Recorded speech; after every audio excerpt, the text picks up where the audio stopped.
You're listening to A Climate Change. I've got Paul Ehrlich on the program. Paul is a professor emeritus of population studies at Stanford. He's the author of The Population Bomb, as well as his recent book, Life, A Journey Through Science and Politics. Paul, great to have you on the program. Thanks for joining us. Nice to be here. My pleasure. Well, tell us a little bit about, I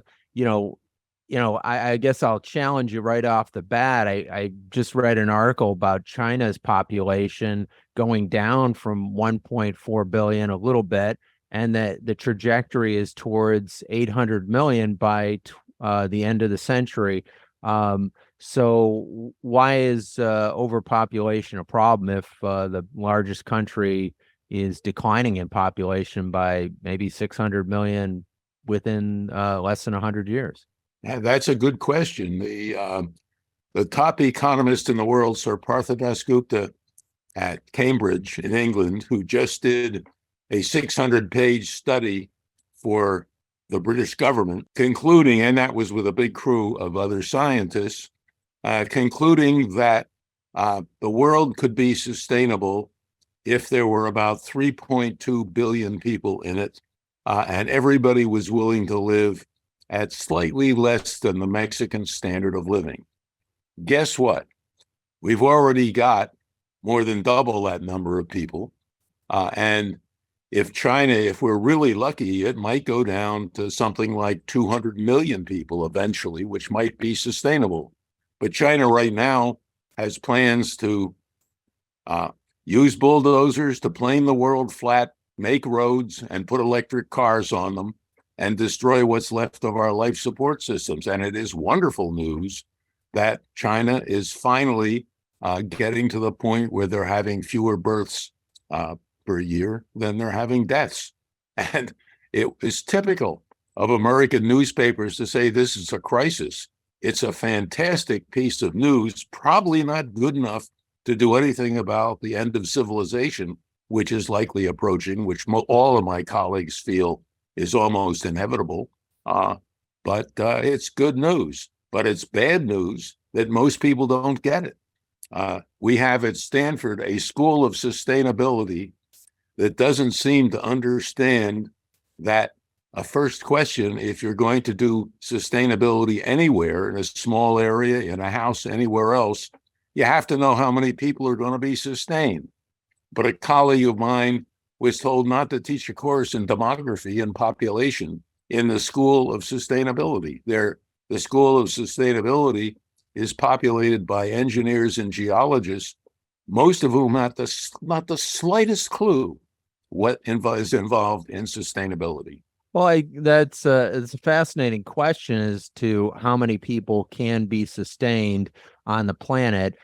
Certainly going back hundreds of years, there were people who postulated that there was going to be a population explosion and that we wouldn't have enough food to feed all the people, and that that particular issue seems to have been rebutted just by the fact that we do seem to be able to create enough food to feed the 8 billion people on the planet. I guess the question is, how sustainable are the farming methods to feed those 8 billion people? I guess is that your issue there? Well, that's part of the issue. I mean, there are a whole series of existential threats. One of the mistakes, of course, that has been made by the people, you quite accurately say what people say. We had a green revolution, and now everybody's fed. Actually, hundreds of millions of people have died of starvation and starvation-related disease since the Green Revolution. The Green Revolution was a transfer of already existing agricultural technologies from the rich countries to the poor countries. Today, if you distributed all the food we could produce, everybody could have an adequate diet. But that would, of course, mean a very big change in your diet and my diet. But nonetheless, the point is that we are using up the resources of the planet that produce the food. We're getting rid of the biodiversity that is essential to doing things like pollination. We are draining the underground aquifers that supply water to agriculture. The soils of the planet, which are critical to agriculture, are moving in the wrong direction. Fisheries are being overfished. We're the equivalent of a rich but stupid heir who inherited a wonderful big fortune and every year writes a bigger check on his or her checking account and never looks at the balance. And the balance is going down. And that's where the economist Partha Dasgupta pointed out in great detail that we are dependent on natural capital and we are living on our natural capital, not on the interest that comes from it. And the very growth that is so wonderful from the point of view of politicians is actually the disease. Rupert Murdoch wants more people on the planet so he can sell more newspapers and have more idiots watch the Fox propaganda channel. The whole system is going down the drain. Rupert will probably outlive it. I may too. Not outlive it, but check out soon so we won't have to face the end. But right now, everybody is facing the consequences of having too many people and altering our life support systems. And all you have to do is turn on the TV to see it. We are dramatically changing, as you know, the climate of the planet. Here in California, I was just talking to a friend who has a condominium down on the shore. She's going to try and reach it tomorrow because the roads in between, many of them are flooded. People are facing huge landslides in the east. We're getting more and more extreme weather, which, as you know, is exactly what you would expect if you heat up the planet. If you heat up any heat engine, you're going to change the circulation. And that's what we're doing. Well, obviously, we agree on the fact that there is global warming and it is human caused. I guess the question is, you've raised a whole panoply of issues here, and so I'm going to try to drill down on one at a time because I think it's better to, kind of our minds be able to cover smaller issues rather than. Sorry, didn't mean to rant. No problem. But let's just look at the water problems, and we'll take California, for instance, since we both live here, and it's emblematic of problems that are going on across the West and in other parts of the country as well. And it seems as though even as bad as those problems are today, that there are some solutions to them so that we could have a more sustainable future in terms of we can shift some of the water that we're using, say, down in the Imperial Valley, which those Imperial Valley farmers are getting more water than the entire state of Arizona and Nevada combined, and kind of shut down that as a farming area and use that water for other uses. We could do things like that would probably help us live a more sustainable future, right? Yeah, no, you're absolutely right. We could do all kinds of things, not just on water, but on soil, on our agricultural system in general, on the toxification of the planet. We do not have to be releasing huge amounts of toxic chemicals all the time. We don't have to coat the world with plastics, et cetera, et cetera, et cetera. The big issues are, first of all, the more people you have, the more difficult it's going to be to do any of those things. And the second thing is, there's no sign at all that anybody's going to do that sort of thing because we have financialized value in the world, and being able to make money, even if it destroys your life support systems, is the business plan of most of industry.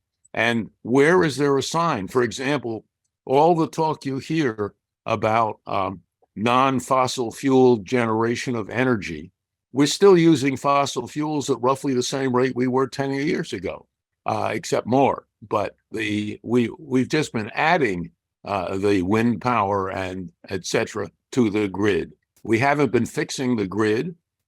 We haven't been teaching people how to get along, for example, with electricity only at 2 hours a day, which is the sort of thing it's going to be coming, with water the same way.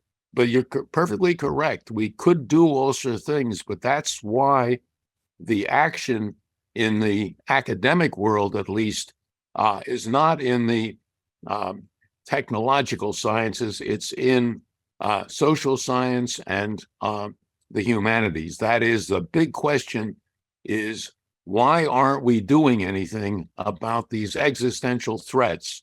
Why, for example, at Stanford, our students even taught about the extreme risk of nuclear war made even worse by Putin's adventures? These are existential questions we do need to wrestle with.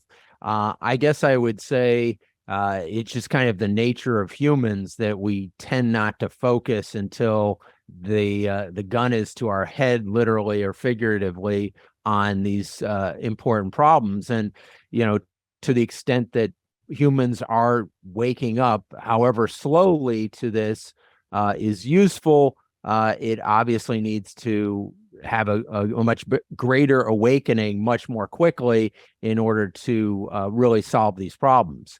So I guess the question to you is, given the state of where we're at, what are the things that you would propose that countries do, individuals do, companies do, that would turn the tide here to get to a sustainable future? Now, you're We're listening doing to it right now. I well, mean, yeah, that's what we're doing. We're trying to get people informed so that they'll move on these issues much more rapidly. Paul, tell us about your new book, Life: A Journey Through Science and Politics. Well, it's a memoir. It was basically started quite a while ago and written because, well, two basic reasons. One is, of course, ego. I must think to have a big enough ego to think that the things that have happened to me in my life are worth writing down. And the second thing is, I've got great grandchildren. My grandchildren are now drinking buddies. That's what happens when you're 90 years old. But I got great grandchildren who someday might want to say, whatever happened to that old man that you introduced us to when we were 3 or 4 or 5? And then my grandchildren can hand them the book and say, now that you can read, you can find out all you want to know. So that's the basic genesis of the book.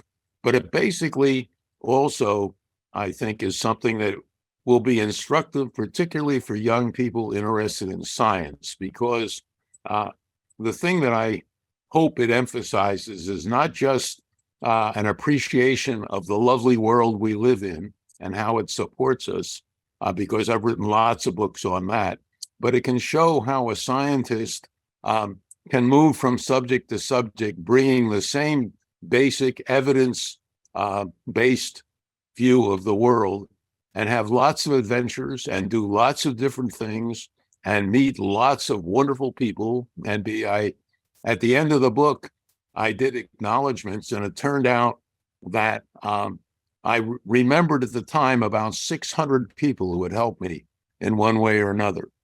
We know from many studies that the basic size for a human group is somewhere between, say, 50 and 150 people, the so-called Dunbar number. But if I look at the ones that I knew more or less permanently, that's about the number of people that I've had as good friends over my life. And they've joined me in many, many adventures. And I think people will find the book both interesting and instructive. And if they don't, they can always give it to somebody else. But I'm very happy with the way Yale Press produced it. I had nothing to do with that. They did a great job. And I think the really important thing is to get lots and lots of people buying it. And then their lives will be improved.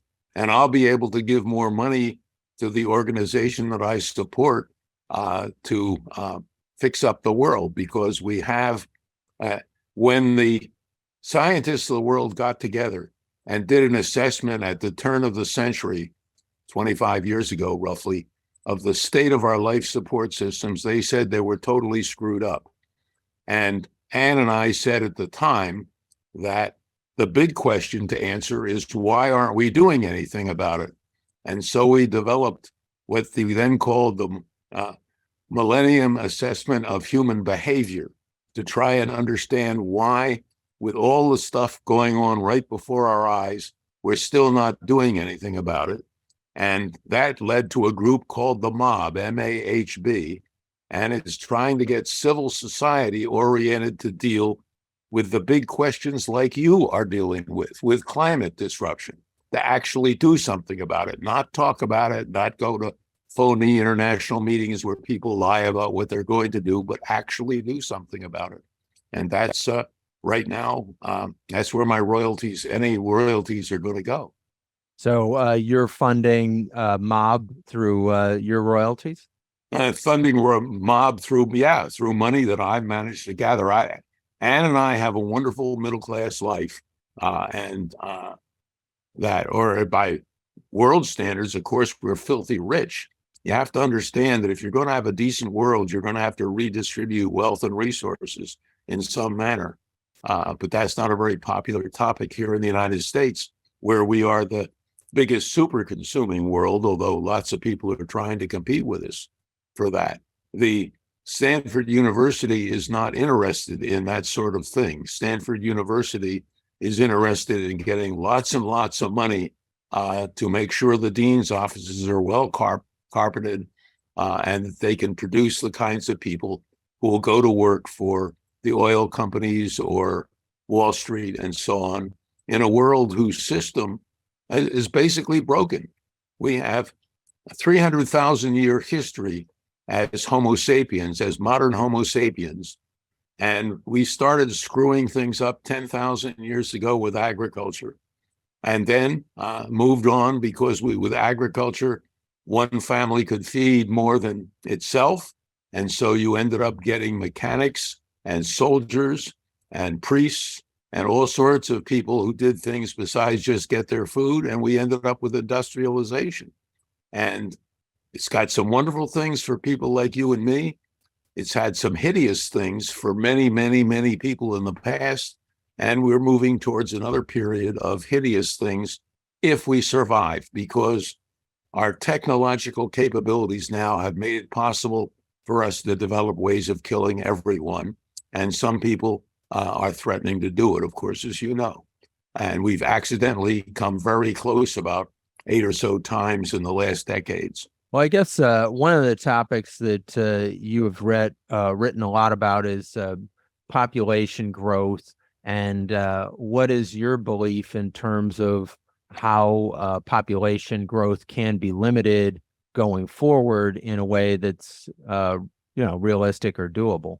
Well, again, I'm not sure how realistic or doable it is, but the first step I would make, if you had said you may do one thing that will move the human population down, shrink it down towards a sustainable level where where we can go on as human beings for millions of years and have fairly large populations, maybe 1 billion or 2 people, essentially permanently. And the answer would be to give absolutely full rights and opportunities to women. Because when women have full rights and opportunities, they tend to have small families. And that's a empirically verified thing. And yet in the United States, of course, we have a Republican generated war on women, so that they're taking the rights away from women in the United States, giving them less opportunity, less equality, and so on. So again, where I would start is where we're moving in the United States, directly in the wrong direction. Well, in terms of the population growth in the United States, most of it is through immigration, correct? Not necessarily through rising birth rates in the United States. That's correct. What you're seeing now is the beginning of what everybody who looks at it closely predicts is a huge wave of migration in the world, a lot of it generated by the climate disruption. And what we're seeing now is nothing compared to what we're going to be seeing on our southern border and the European nations are going to be seeing, because, of course, we've divided the world into the rich and the poor. We've extracted all the resources. We've designed the poor countries to a large degree colonially to be sources of resources.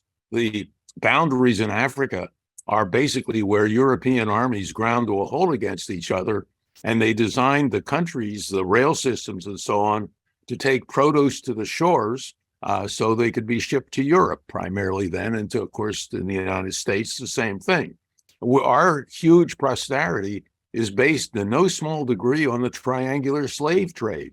And so people ought to, first of all, learn something about the history of our species, and that history going back 300,000 years, not a few hundred or a few thousand, and try and design a world where we have a lot more equity and a lot more sustainability, and where we have a much smaller population, but much better treated. And that's a huge, huge problem. And again, good way to start it is to give much more power to women, but we're not doing that. Well, in terms of you mentioned Latin America and our neighbor to the south, Mexico, is certainly experienced issues with climate change there. And what do you see happening over the next 10, 20, 30, 50 years with our southern neighbors? And what is the result of if climate change continues to occur? Well, I wish I could predict accurately. My three closest research colleagues are all Mexicans, so I have a real personal interest in how Mexico goes. And again, it's a mixed bag. They're doing a better job on preserving their life support systems than the U.S. is, but in general, they're going to be mostly moving north, is my guess. And there's a very big, basic ethical issue which is never discussed, but it will be on this show, namely, what are our borders ethical? In other words, the distribution of resources of the world is more or less random. What right does any group have to narrow down to a single border? The statement you often hear here is, how did our oil get under their sand? Well, that is a fascinating question. Paul, you raised a very important question regarding borders being ethical and where do we draw them. I guess, kind of coming from a realpolitik view, it seems as though just from a matter of managing chaos, if we created a borderless planet, there'd be a certain amount of chaos that would be associated with that. So in order to maybe manage our problems, does it make sense to stick with our currently drawn borders and then to aid our neighbors to the south, such as Mexico and Central America, and try to help them solve their own problems so that their people don't need to migrate to the United States? From a point of view of realpolitik, obviously, it's better to do what you just said, because if you just took away all the borders, it would be chaotic. And that's, again, a problem traceable to the most basic of human problems. That is, we are a small group animal. We evolved in small groups of tens, 50s, hundreds, where the leaders were the best people at doing something. That is, your war leader was the best fighter. Your hunt leader was the best hunter. Your medical person was the woman who knew the most about plants. There was no class system. There was no significant private property because you were mobile all the time. You couldn't carry stuff around. The idea of mine was a relatively minor idea. That is, this is mine and that's yours. So we're way beyond that now. We're a small group animal trying to live in gigantic groups and not doing a good job of it. And the more we face that and start asking questions, I mean, I've had my mind changed a little bit by a book by Timothy Snyder that I recently read about the Holocaust. And I had been pretty much thinking it'd be good to at least reduce the power of nation states because so many of our problems, like the one you deal with it most, are global problems. There's no way you're going to solve climate disruption one country at a time. In fact, if you try, you're likely to get wars. I was sort of against the nation state system in its present form.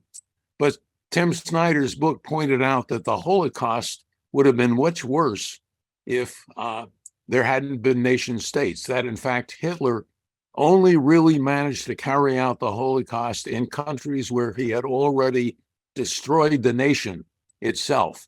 So that, for example, in order to kill Jews from France and other parts of Western Europe, he had to move them to the areas in the East where he had destroyed the nations. Where there were nations, the very bureaucracy protected people.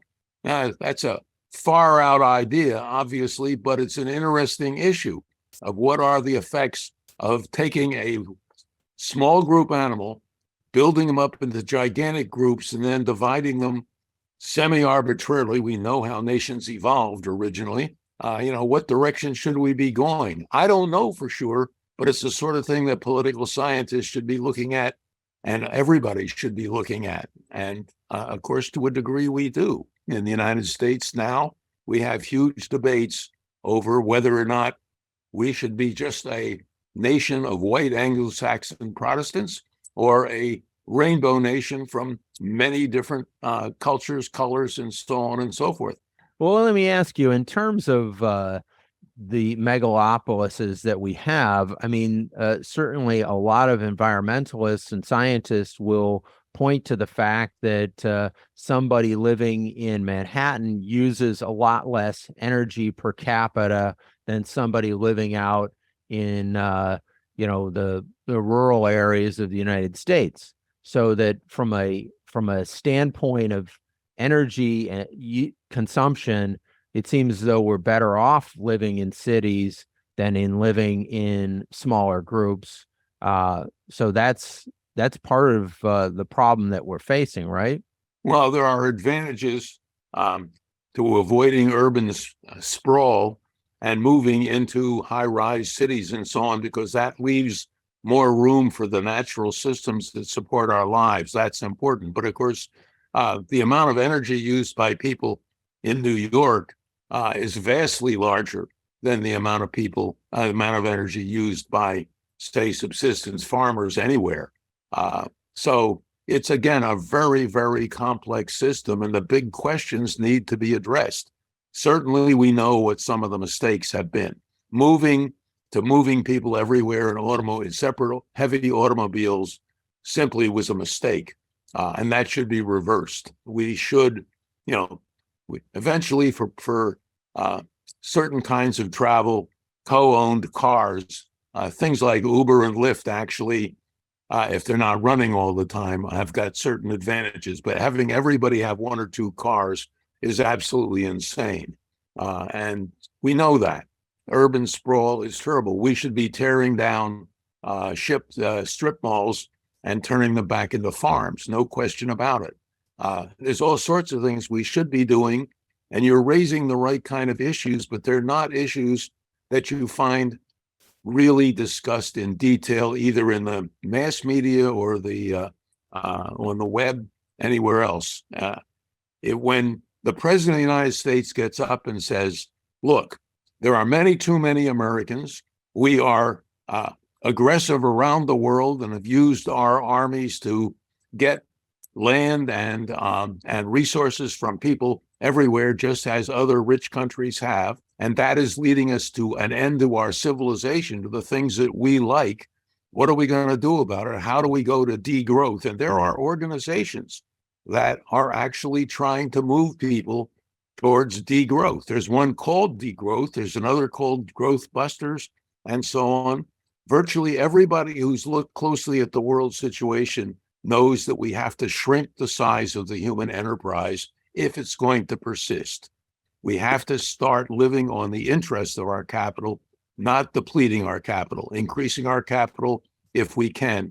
But our natural capital is very hard to increase, and it's very easy to deplete, and that's what we've been doing. Well, let me touch upon a number of the issues that you've talked about. One is investment in essentially of our resources, and one of the things that the country has not done a great job of is investing to preserve our natural environment as much as it should. Example for California is saving the water that's falling in the form of rain, and so that we don't have to rely upon, kind of maybe desalination or other things that are expensive and energy, take a lot of energy. Yeah. The other factor that you mentioned, and it's kind of completely different, part of the the equation, is the military industrial complex that's kind of necessary to, or that is part of the United States.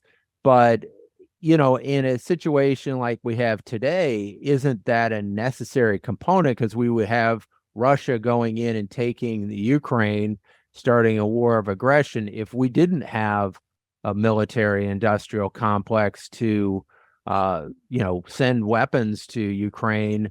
Russia, China, whoever might just take over vast swaths of territory. Yeah, well, that's one of the problems of having too many people. It's a question of Lebensraum. After all, Putin is claiming that he needs that land. One of the horrible things about having a big land war in Europe right now is, of course, that the world's food supply is partly threatened because of the rich farmland in the Ukraine, which was a target for the Nazis. It's now been a target for Putin, and so on. And the fact that humanity is still stupid enough to fight wars when many nations now have either nuclear weapons or the capability of building nuclear weapons, and where we know even a small nuclear war is likely to end civilization, that's a terrible situation. And you and I have to keep talking about it and try and bring it to people's attention. You don't see the possibilities of nuclear war really discussed in any detail, or the recent near misses in the mass media, sadly, particularly with the war going on now. Well, I guess the question there is, we have the example of Costa Rica that doesn't have any armed forces. Is that realistic for the United States or other Western countries to give up their armed forces? What is the pathway towards the demilitarization of the planet? And, well, the first one is to start reducing. We don't need nuclear carriers to protect the United States from terrorists. We should start reducing. We overbuild nuclear weapons. The reason basically being that it's part of the business plan of the arms industry. Well, that is certainly a point well taken, is that I think we have the capacity to blow up the world many times over, and certainly one time seems like it would be sufficient. Paul, we were just talking about the military-industrial complex that we have in the United States, which President Eisenhower warned us about 70 years ago, that it would become too powerful and take society in some directions that wouldn't be healthy for the country. You wanted to make a comment about that? Well, we're putting a huge amount of money that could be spent on schools, hospitals, better pay for nurses and policemen and other really valuable members of society and so on, in order to upgrade our nuclear weapons triad. That is the land-based missiles, the submarine missiles, and the airplane-carried missiles. And all that does is scare the hell out of the Russians, because they think we're getting ready to make a first strike on them, which would be suicide for us, but we all seem to be interested in suicide. Many years ago, John Holdren, who was subsequently Obama's science advisor and head of the OSTP, and I got drunk one night and decided to calculate how many Hiroshima-sized bombs, that's firecrackers by today's standards, 15 kilotons, would be necessary to destroy the United States as a functional entity. And it turned out to be about 12.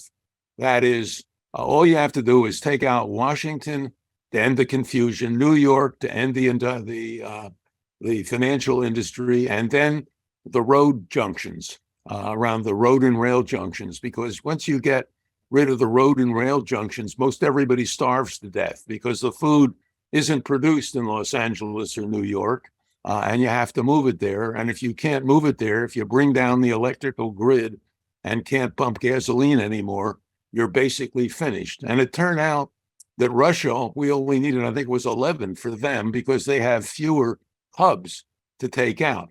Now, in that context, we have today thousands of weapons infinitely more powerful than the Hiroshima bomb, and we're still building them and improving them and threatening each other. We implicitly threaten Russia. If Putin uses nuclear weapons, we can use nuclear weapons. Well, what we know from many studies is if anybody uses nuclear weapons, we're finished as a civilization. Even if Pakistan and India go at it, where there are a lot of people who would like to have a nuclear war there in those two countries, because there are a lot of crazies there, just like there are in the United States. We're under a real serious threat that is not well known. Well, certainly nuclear proliferation, hard for me to say that word.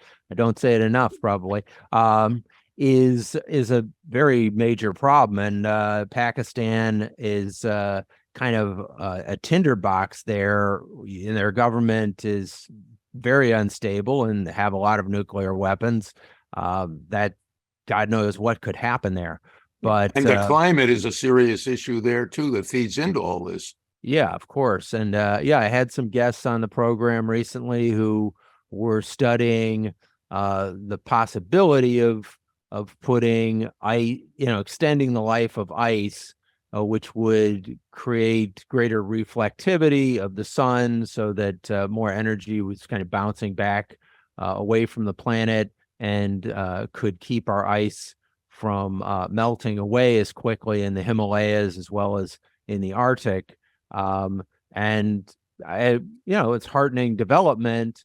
The question is whether it will be able to be rolled out quickly enough to save the loss of ice around the planet. Yeah, well, that is a long-term problem, and I don't think there's any sign of mobilizing anything like the amount of effort that would be required to do many of the things that we think we ought to do. I've spent a fair amount of my early field work in the Arctic, and it's screwed. I mean, the Inuit now are having trouble finding their normal animals, and we're losing. People don't seem to realize that when you replace ice with water, you're replacing something that turns down the heat engine, that is reflection from the ice, the solar energy, to ones that turn up the heat engine by warming the oceans. The oceans absorb the energy coming in from the sun very well. And so we're turning up the heat engine, and anybody who's cooked soup on a stove know that changes the circulation everywhere.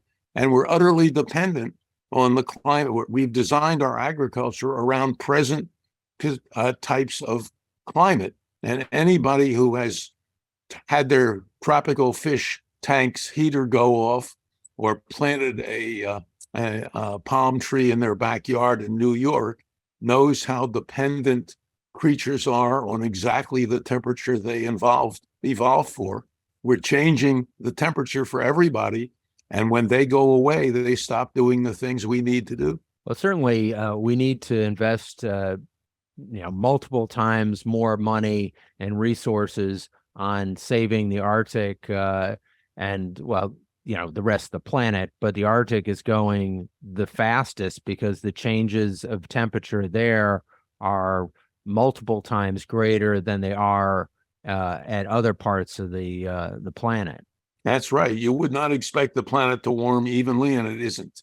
And it's causing a lot of people think, I should say, the climate scientists I talk to think it may be that the circumpolar circulation is weakening, which has allowed blobs of Arctic air to come south and blobs of tropical air to go further north. And that's one of the things that's contributing to the extreme weather we're seeing here and elsewhere around the planet. Yeah, well, the question is what we can do to make those changes. Certainly, a number of people have said that the focus on individual action is somewhat misplaced and that we need more systemic government action in order to make these types of changes that are going to be necessary to fix the problem related to climate change. Do you agree with that? You're absolutely right. The government action that I think most scientists would recommend is probably impossible, and that is carbon taxes. When I see the price of gasoline going up in the United States, I'm totally in favor of making it $25 a gallon, collecting the taxes, then taking the taxes, taxing the amount of people use, that is to raise the gas price that far, and then paying that money back to the poor people in the country so that they don't suffer. We know how to you do taxes. We're good at taxation. And that's one way that we can very much change the amount of carbon going into the atmosphere, but not politically practical. In other words, that's why I'm so concerned that we need more social science approaches to these things, not the technological approaches, which generally are much too expensive in terms of what they do to the systems we depend upon. Well, I think kind of being agnostic to the actual solution to the problem and giving tax incentives to people to decarbonize would then allow the creativity of the market and the individuals to come up with the best solution. So in the case of gasoline or carbon just generally, whether if you can reduce your carbon footprint by having a hybrid car, or it might be better for you than an electric car, or it might be different than a hydrogen car. You pick the one that has the lowest carbon footprint based upon your own budget and your own. But you have to do the carbon footprint accurately, which involves building the car and so on. It's another very complex set of issues that are not really discussed as well as they ought to be, although a lot of thought has gone into that area. I think the basic answer is you're going to have many fewer people, and whatever kind of cars, many fewer ones, because they have to have roads, they have to be manufactured. We now go down sometimes a mile or so to get carbon that is about 5% or less of the in the ore, whereas originally we started out did I say carbon? I meant copper. And originally copper was lying 100% on the surface of the planet. Now we go way, way down to get tiny amounts of copper out of ore. We're going in the wrong direction. Well, certainly using more resources is going to create more environmental problems. And so incentivizing less consumption would be a great tax to have, or tax benefit to give people for using less. Well, so much to discuss.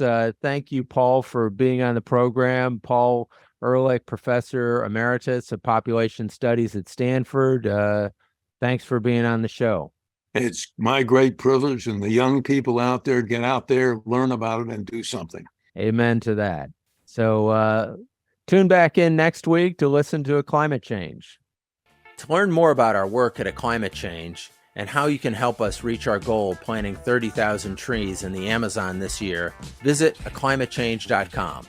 Don't forget to subscribe to our podcast on Apple, Spotify, YouTube, or wherever you get your podcasts. If you like this episode, please share it with a friend. See you next time.